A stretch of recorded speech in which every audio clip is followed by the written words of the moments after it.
आज आपण आलेलो आहे जामडुल बेट. नुसतं नाव ऐकूनच तुम्हाला वाटलं असेल की आपण नेमकं कुठे जातो आहे. बघा आता हा रस्ता कोकणातला छान लाल मातीचा रस्ता आणि आपण निघालेलो आहे जामडुल बेटावर. खूप दिवसापासून जायचं मन होतं, परंतु आज योग आला. चला सगळी तयारी झालेली आपली आणि आता आपण या बोटीमध्ये बसतो आहोत आणि निघालो आहोत जामडुल बेटाला.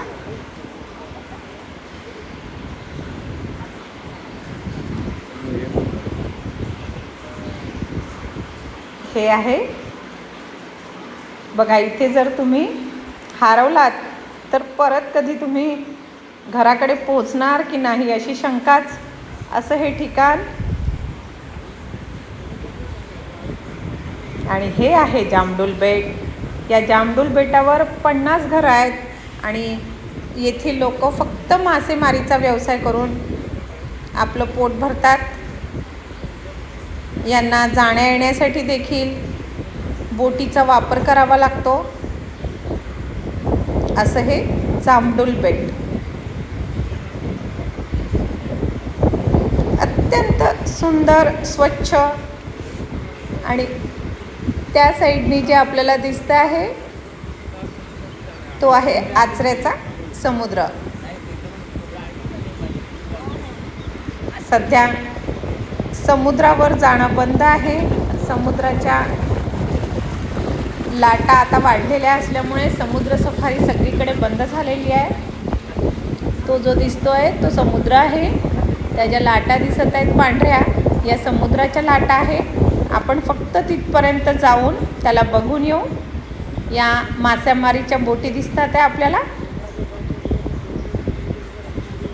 आणि हे जे दिसतं आहे हे संपूर्ण आचरा. बघा हे आचरा समुद्र.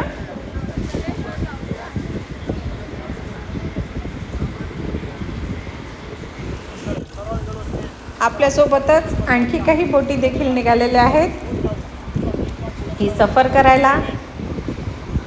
आणि सुंदर अशी सफर, स्वच्छ आणि निळशार असं पाणी. हे आहे, ही खाडी आहे आचरा खाडी, जिथे गड नदी जी सिंधुदुर्ग येथील फोंडा घाटातून उगम पावून या आचरा भागामध्ये अरबी समुद्राला येऊन मिळते. आणि ही जी तिचे खाडी तयार होते इथे आहे जामडुल बेट. आणि या जामडुल बेटाचीच आपण सफर करतो आहे. आणि ही सफर म्हणजेच कांदळवनाची सफर. इथे कांदळवन आहे आणि या कांदळवनाविषयी देखील आपल्याला दादांनी बरीच माहिती दिली. ती माहिती आपण इथे जेव्हा थांबू तेव्हा मी तुम्हाला सांगणारच आहे. हे जे दिसतं आहे हे ऑयस्टर बेट आहे. हे जे दिसतं आहे हे ऑयस्टर बेट म्हणजेच शिंपल्यामध्ये जिथे मोती तयार होतात ते हे बेट. आणि या बेटावरती शिंपले असतात ज्यामध्ये मोती तयार होतात. पण आम्हाला त्यांनी तिथे जाऊ दिलं नाही, कारण पाय फसण्याची शक्यता असते आणि म्हणून आम्ही त्या नावेतून उतरलो नाही. आता आपल्याला दिसणार बघा खेकडा संवर्धन. आणि हे जे दिसत आहे हे इथे खेकड्याचं संवर्धन होतं आणि त्यामध्ये खेकडे तयार केले जातात आणि ते मोठे मोठे खेकडे असतात. हे म्हणाले की एक एक खेकडा इथे 10-10 किलोचा तयार होतो आणि हे खेकडे जे आहेत हे विदेशात जातात. आता हे दादा आपल्याला कांदळवनामध्ये आतमध्ये घेऊन चाललेले आहेत. बघा आपली बोट दोन्ही साईडनी संपूर्ण हिरवीगार झाडी आणि आपली बोट पुढे पुढे जाते आहे. अगदी थरारणारा प्रवास आणि खूप सुंदर, शांत, अगदी थंडगार हवा लागते आहे. बोटीतलं बोलणं ऐकलंच असेल ना तुम्ही. सगळेजण बोलतात आहे की इथेच थांबा, इथे फार थंडगार हवा येते आहे आणि खूप छान अशी सफर सुरू आहे. इथंच राहू दे अर्धा तास. छान वाटतं थंड थंड. खूप छान सुंदर निसर्गरम्य ठिकाण आणि हे सगळं फक्त आपल्याला कोकणातच बघायला मिळतं, कारण कोकणातलं सौंदर्य अजूनही टिकून आहे, त्याचं व्यावसायीकरण झालेलं नाही. आणि त्यामुळे कोकण नैसर्गिक असं कोकण, आपण कोकणाची सफर करतोच आहो. आणि या दादांनी आपल्याला ॲनाकोंडाची भीती दाखवली की येथे ॲनाकोंडा पण येऊ शकतो. आणि दादांचं पूर्ण संभाषण आपण ऐकूया आता. वनी साधारण 210 हेक्टरमध्ये पसरलेलं आहे, म्हणजे 600 एकरमध्ये. आणि आपल्या भारतात त्याच्या पूर्व किनारपट्टी आणि पश्चिम किनारपट्टी जाती आहेत. तर आपल्या आचऱ्यामध्ये वनस्पतीच्या 9 कुळातील 20 प्रजाती आहेत. या झाडांना सुद्धा आपल्यासारखं कुळगोत्र आहे. जसं आपलं कश्यप, सारस्वत वगैरे काही कुळं असतात, तसे त्यांची रायझोफोरेसी, अकेंडसी, सोनरसी, मिलिसी अशा वनस्पतीच्या 9 कुळातील आपल्याकडे 20 प्रजाती आहेत. आणि काही प्रजाती या आचऱ्याच्या कांदळवनातून सापडतात. एक झायरोकार्पस ग्रेनाटम आहे, त्याला मराठीमध्ये बेलांडा म्हणतात, सायनिमेट्री इरापो आहे. आणि अन्य झाडांच्या तुलनेने ही झाडं 6 पट जास्त कार्बन डायऑक्साईड वायू स्वतः शोषून घेऊन शुद्ध ऑक्सिजनचा पुरवठा करतात.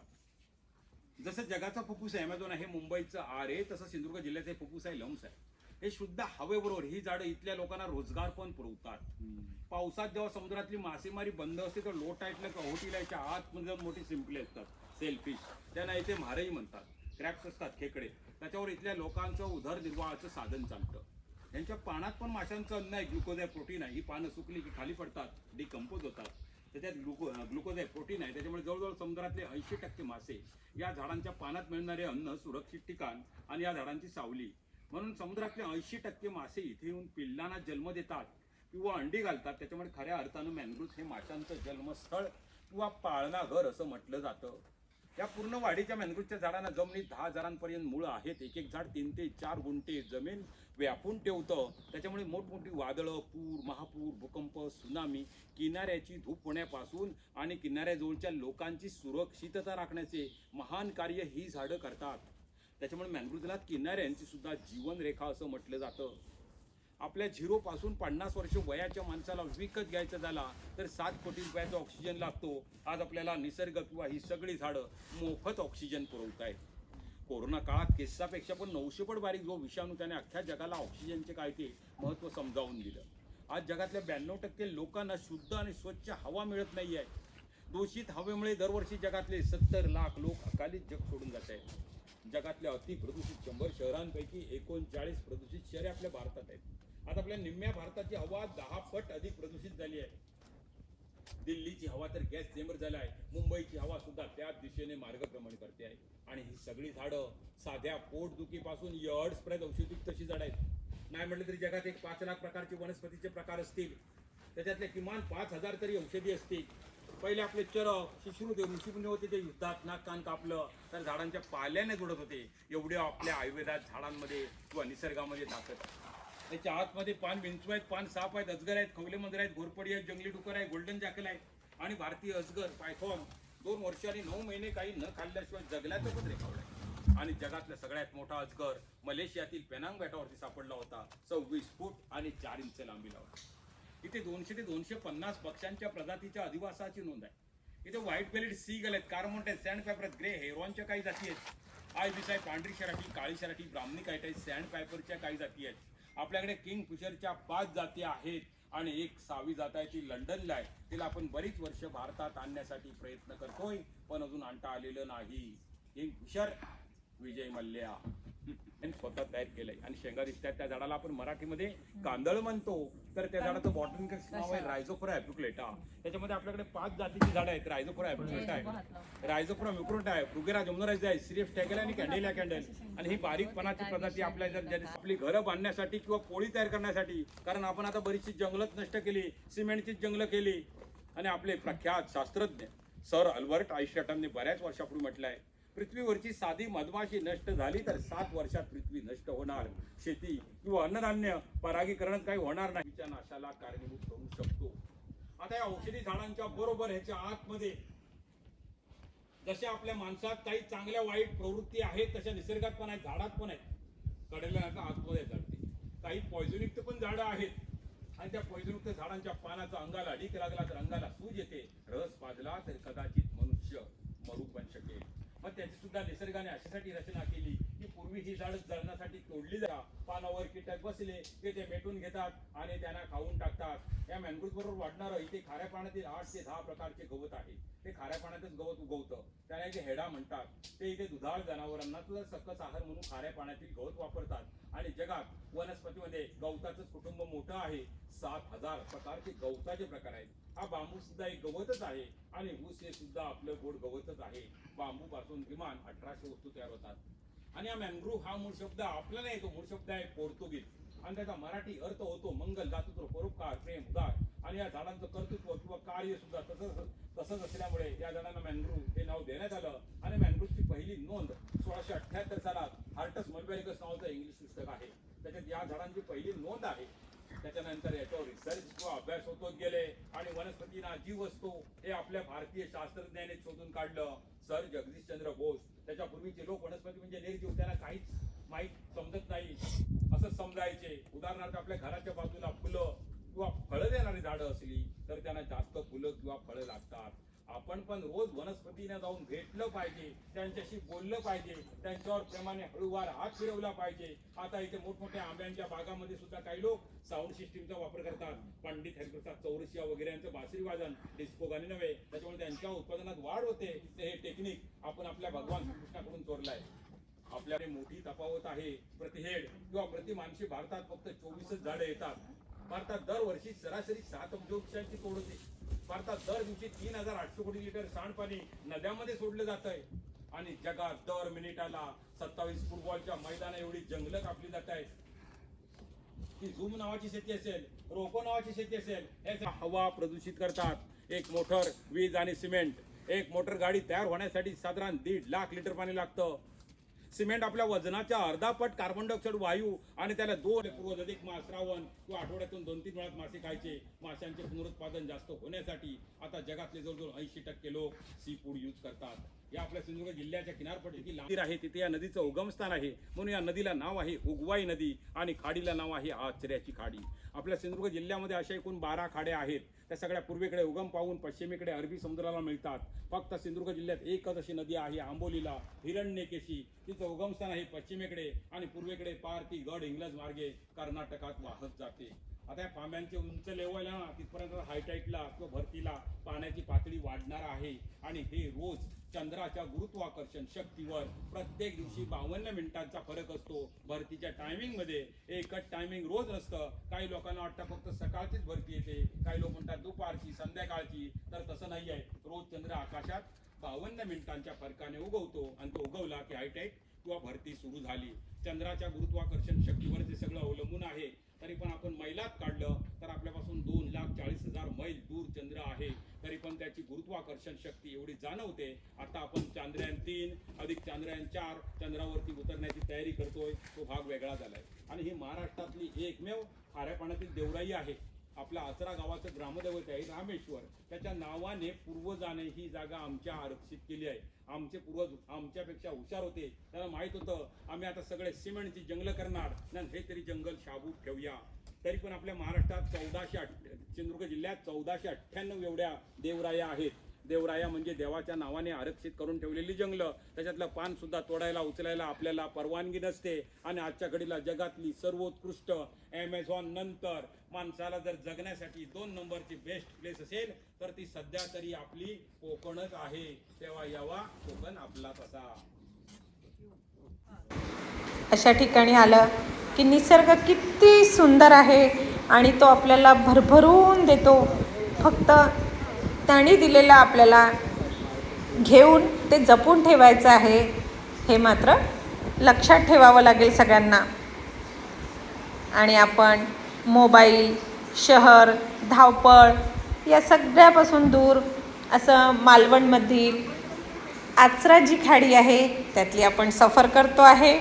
आचरा खाडीची ही सफर आणि आपल्याला पूर्ण लक्षात राहणारी ही सफर आहे. बघा किती सुंदर, अगदी कसलाही आवाज नाही, एकदम शांतता आणि फक्त लाटांचा जो आवाज आहे तेवढंच ऐकतो आहे आपण. आणि अतिशय सुंदर शांत असं वातावरण.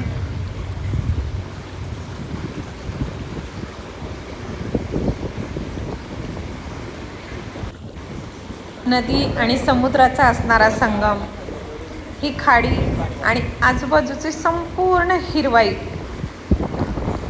आणि खडकाळ किनारा, यामुळे हा भाग अतिशय सुंदर दिसतो.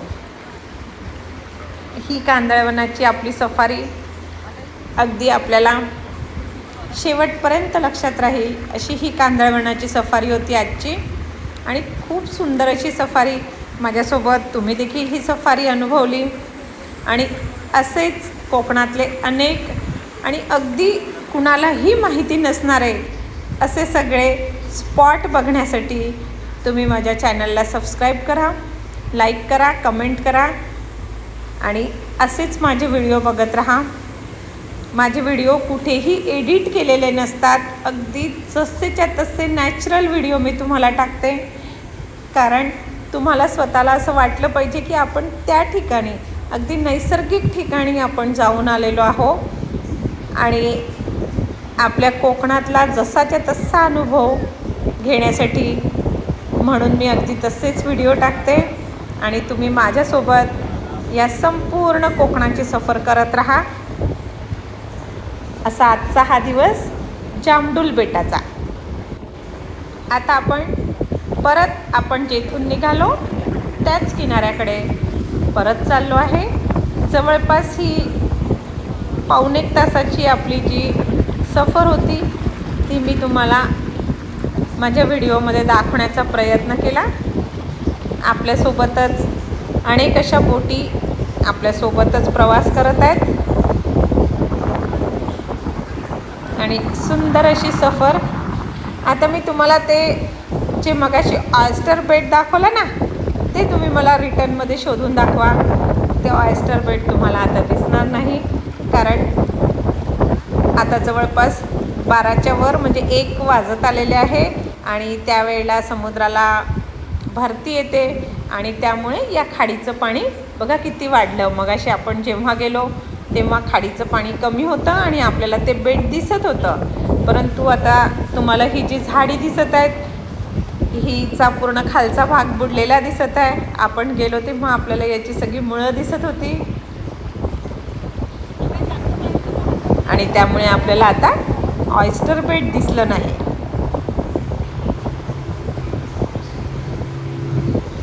असा हा सुंदर असा अनुभव बघा. इथे कायाकिंग देखील करता येते. भर उन्हाची वेळ असल्यामुळे आम्ही कायाकिंग करणं टाळलं. आणि आता आम्ही येथून आपल्या रिसॉर्टवर परत जाऊ. मी तुम्हाला माझ्या रिसॉर्टचा व्हिडिओ टाकणारच आहे, व्हिडिओ दाखवणार आहे. आणि अतिशय सुंदर असं रिसॉर्ट, तुम्ही ह्या रिसॉर्टवरती नक्की राहू शकता आणि येथून सगळंच बघू शकता. मालवण, देवगड, आचरा, अगदी सगळे स्पॉट अगदी जवळजवळ आहेत. आता आपण जेथून आपल्या या बेटावरून जी सुरुवात केलेली होती समुद्र सफारीला, त्या बेटावरती आपण परत येतो आहो. बघा आपल्याला स्पॉट दिसतो आहे. आपण परत जातो आहो आणि सुंदर अशी आपली ती सफर आपली पूर्ण झालेली आहे. अगदी नारळाच्या बागा, सगळीकडे नारळाची झाडं म्हणजेच माडाची झाडं आपल्याला दिसतात आणि ह्यांनी आपल्याला लाईट हाऊस वगैरे सगळं दाखवलं आणि आता आपल्याला ह्यांनी परत आणलं. बघा आता आपण आपल्या परतीच्या स्पॉटवरती आपली होडी लागलेली आहे आणि आता आपण परत जातो आहोत.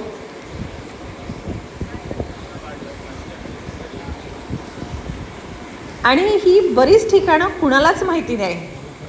स्पेशली मी एक ठिकाण शोधून काढलं आणि तेथे जाऊन व्हिडिओ करून मी तुम्हा सगळ्यांना ते व्हिडिओ शेअर करते आहे, जेणेकरून तुम्ही कोकणात आलात तर या ज्या हिडन प्लेसेस आहेत या तुम्ही नक्की बघू शकता. अगदी छान शांत रिलॅक्सिंग असा स्पॉट आहे हा. तुम्ही सगळेजण या स्पॉटला नक्कीच व्हिजिट करा.